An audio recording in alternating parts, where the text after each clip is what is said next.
Okay, as you're probably, at least many of you, aware, these stories are written by people other than the people who are reading them.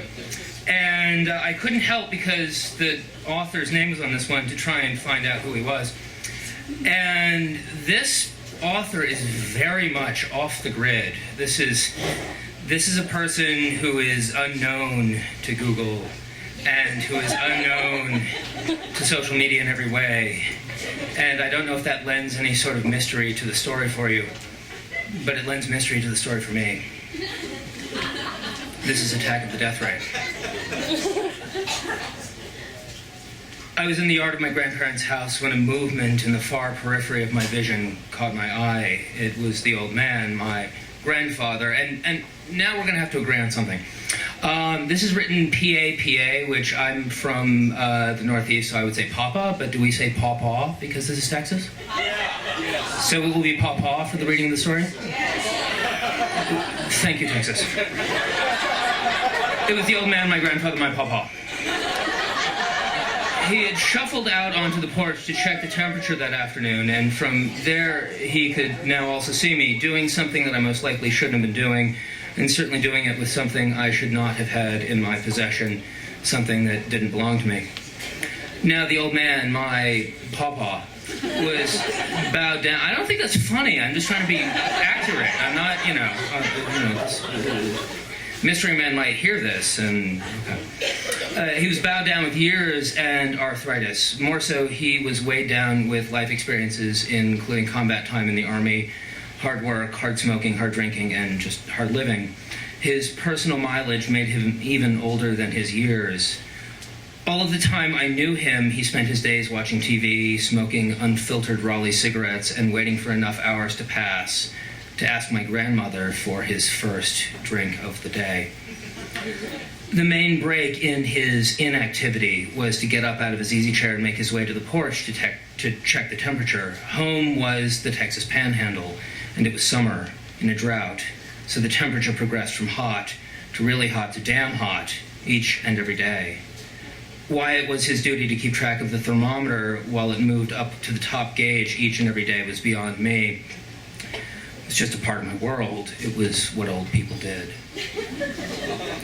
The old people in my world consisted mostly of my grandparents. I spent many hours of each summer day at their house. The big attraction was that my grandparents had a TV and an air conditioner.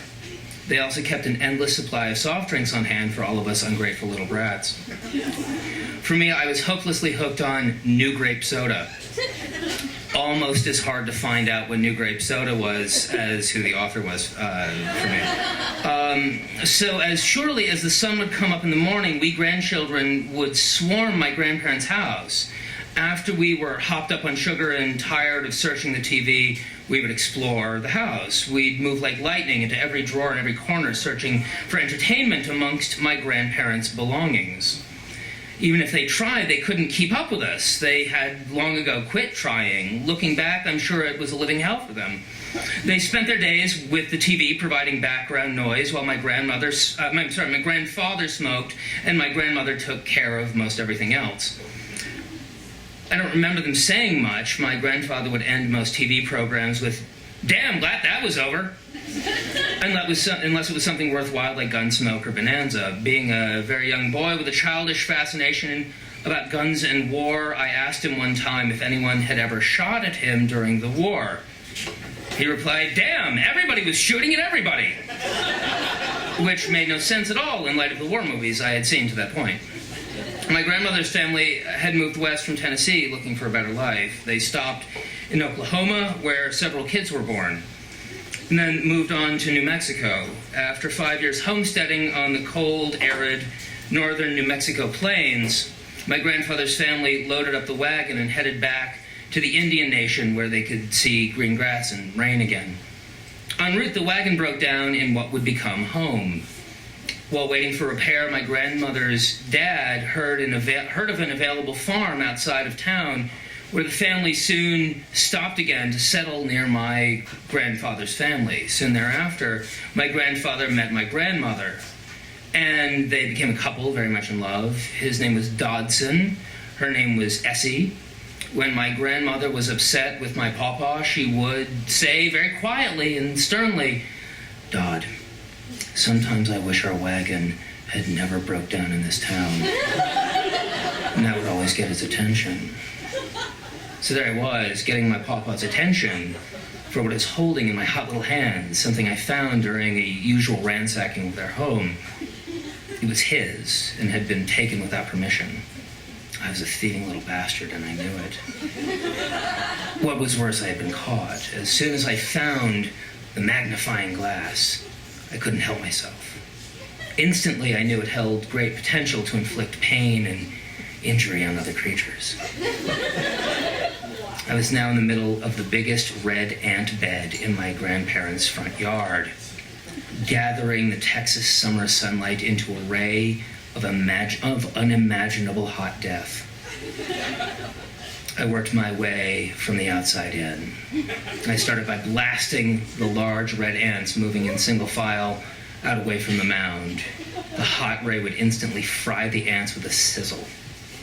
I moved around and around in an ever-closing circle of scorched ant flesh and earth as I began to cook whole groups of them. The sizzle was mingled with small pops of boiling ant innards. This brought me great joy. I thought about letting some escape, but somehow I couldn't allow myself to show any mercy. They would all die. Even as my grandfather watched me, and I knew I was caught, I couldn't stop. I continued to work closer and closer to the main anthill entrance. Amazingly, my pawpaw went back into the house without saying anything to me. Suddenly, he was beside me and leaning down with a container of powdered insecticide. He made a circle around the mound and said, "Damn, this will kill any that happen to get away." Then he left to go back in the house, saying nothing about his magnifying glass. I came to appreciate my grandparents much, much more as I grew older. Regrettably, more so after they were both dead. But on that day, out by the ant mound, I never loved my grandfather more.